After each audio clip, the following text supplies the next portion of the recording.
మనతో పాటు CPI MLA కొనంనేని Sambasivarao గారు ఉన్నారు. వారిని అడిగి మరిన్ని విషయాలు తెలుసుకుందాం. సార్, ఏంటి ఈరోజు ప్రెస్ మీట్ పెట్టిన ఉద్దేశం ఏంటి? ఈరోజు ప్రధానంగా ఒక వరదలకు సంబంధించి అంచనా వేసే విధానం మారాలని మేము డిమాండ్ చేస్తున్నాం. నష్టాన్ని బట్టి అంచనా వేయాలి తప్పితే మీరు మొక్కుబడిగా మేమింతని దయతో ఇచ్చే 10,000 అనేది కరెక్ట్ కాదు. అది కేంద్రము రాష్ట్రం కూడా రెండు మార్చుకోవాల్సిన అవసరం ఉంది. నష్టాన్ని బట్టి అంచనా వేయాలి, శాస్త్రీయ పద్ధతుల్లో అంచనా వేయాలి. ఆ ప్రకారంగా కనీసం 10,000 కోట్లని కేంద్రం ఇవ్వాలి. అది మా డిమాండ్. జాతీయ విపత్తుగా ప్రకటన చేయాలి, అది మా డిమాండ్. అదొక అంశం. రెండోది, మావోయిస్టుల పేరుతో పూర్తిగా 2026 నాటికి టోటల్గా మావోయిజాన్ని తుడిచిపెడతానంటే ఎలిమినేట్ చేస్తామనే పద్ధతిలో ఈ శాంతి భద్రతలను కాపాడవలసినటువంటి ఆయన అమిత్ షా దేశంలో ఆయనే శాంతి భద్రతలు విఘాతం కలిగిస్తూ ఆ విధంగా ప్రకటన చేయటం, దాని వెనువెంటనే మొన్న జరిగిన ఛత్తీస్గఢ్లో ఎన్కౌంటరు, మొన్న మా భద్రాద్రి జిల్లాలో ఎన్కౌంటర్, ఇవన్నీ సంకేతాలు ఏంటంటే మీ రాజ్యహింస ద్వారా జనాల్ని ప్రశ్నించేవాడి గొంతు నులిమేయటం, చంపటం, ఇది మీ నిత్యకృత్యం అయిపోయింది. అది మేము ఖండిస్తూ ఉన్నాం. అదేవిధంగా వీళ్ళేమైనా తప్పు చేస్తే మేమేం సపోర్ట్ చేయం. నక్సలైట్లు చేసినా మేము మాలో వాళ్ళు తప్పు చేసినా చట్టాలు ఉన్నాయి, దేనికైనా కోర్టులు ఉన్నాయి, న్యాయస్థానాలు కోర్టులు ఉన్నాయి, విచారణ అధికారులు ఉన్నారు. ఆ పద్ధతులు చేయండి. ఇప్పుడు చాలామంది చేశారు కదా, వరవర్రావు గారిని. వ్యవసాయానికి సంబంధించి కూడా లక్షల్లో నష్టం జరిగింది. కేవలం ప్రభుత్వం 10,000 లేకపోతే మళ్ళీ ఇంకొక 7,500 యాడ్ చేసింది. అది ఎట్లా సరిపోతుంది? మరి దాన్ని ఎట్లా చూస్తున్నారు? అదే కదా ఇప్పుడు నేను చెప్పింది. కనీసం నష్టపరిహారం అంచనా కట్టి ఆ నష్టపరిహారంలో సగవన్న ఇవ్వాలి. అందుకని అంచనా కట్టే విధానమే శాస్త్రీయం కాదు, అశాస్త్రీయం.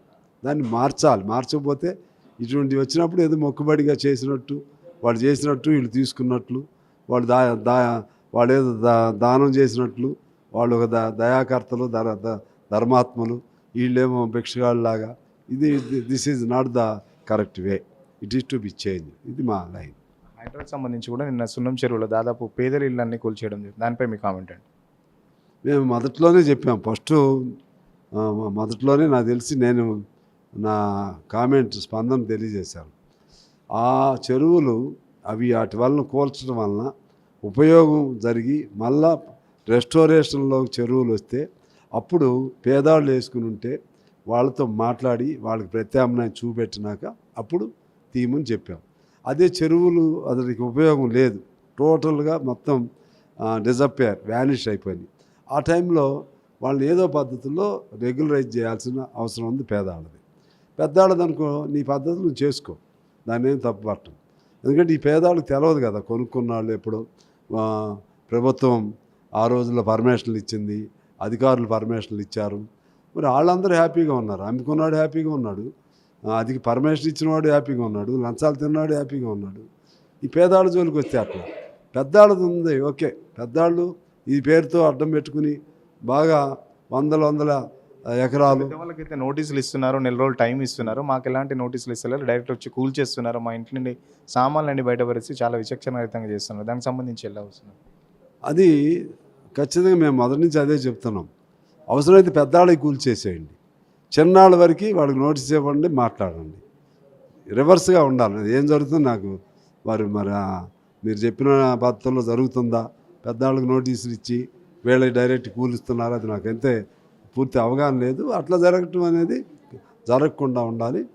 పెద్దవాళ్ళు అనుకో, వాళ్ళకు కూడా ఒక నోటీసు, ఎందుకంటే కోర్టులు కూడా ఇన్వాల్వ్ ఏం కావట్లేదు. పెద్ద అక్రమాలు అనుకుని ఖచ్చితంగా కూల్చేయండి, చిన్నాళ్ళకి మాత్రం ఒక ప్రత్యామ్నాయం చూపెట్టమని మేము అడుగుతున్నాం. ఎమ్మెల్యేలపై కూడా ఈరోజు హైకోర్టు తీర్పునిచ్చింది. 4 వారాల టైం ఇచ్చింది. స్పీకర్ దానిపై చర్య తీసుకోవాలని చెప్పేసి, దానికి సంబంధించి ఏ ఎమ్మెల్యేలైనా సరే, లేదా కాంగ్రెసా బీఆర్ఎస్ఆ, వాడి జోలికి మేము వెళ్ళాం. ఏ ఎమ్మెల్యే అయినా ఫిరాయింపులు చేసిన వాళ్ళని ఖచ్చితంగా చర్యలు తీసుకోవాల్సిందే. తర్వాత క్రిమినల్గా కూడా వాళ్ళపైన కేసులు ఇనిషియేట్ చేయాలి, ఇది మేము చెప్తున్నాం. అందువల్ల ఎందుకంటే ఇప్పుడు బీఆర్ఎస్ వాళ్ళేమీ తక్కువేం కాదు, వాళ్ళు అంతే చేశారు. సరే, ఎవరేది చేసినా ఇప్పుడు ఫిరాయింపులు అనే అంశం వచ్చింది కాబట్టి మేము దాని మీద చెప్తున్నాం. సిపిఐ ఎందుకు ఈ మధ్యలో కొంచెం అంటే పేదల పక్షాన కొట్లాడే పార్టీ ఈ మధ్యలో ఎందుకు ధర్నాలు కానీ, ఈ హైడ్రా మీద కానీ దానికి సంబంధించి ఎలాంటి పోరాటం చేయట్లేదు? మేమేగా చేస్తుంది, చేయకపోవటం ఏంది? హైడ్రా మీద మొదట స్పందించింది నేనే. మొదట ఇంకెవరైనా ఒకళ్ళిద్దరు చేశారో నాకు తెలియదు, కానీ కమ్యూనిస్ట్ పార్టీగా మన మావోయిస్టులు దాని మీద మొదట స్పందించిన వాడిని నేనే. ఇప్పుడు దీని మీద రేపు ఆ, ఆ, మన ఇది వరదలు దాని మీద ఏదో తారీఖు పెట్టాం. అది కూడా అన్ని జిల్లాల ముందు ధర్నాలు చేయాలని పెట్టాం. అందుకని మీకేమో జర్నలిస్టులకేమో సహజంగా అధికార పార్టీలు ఆ యాంగిల్లో చూస్తూ ఉంటారు.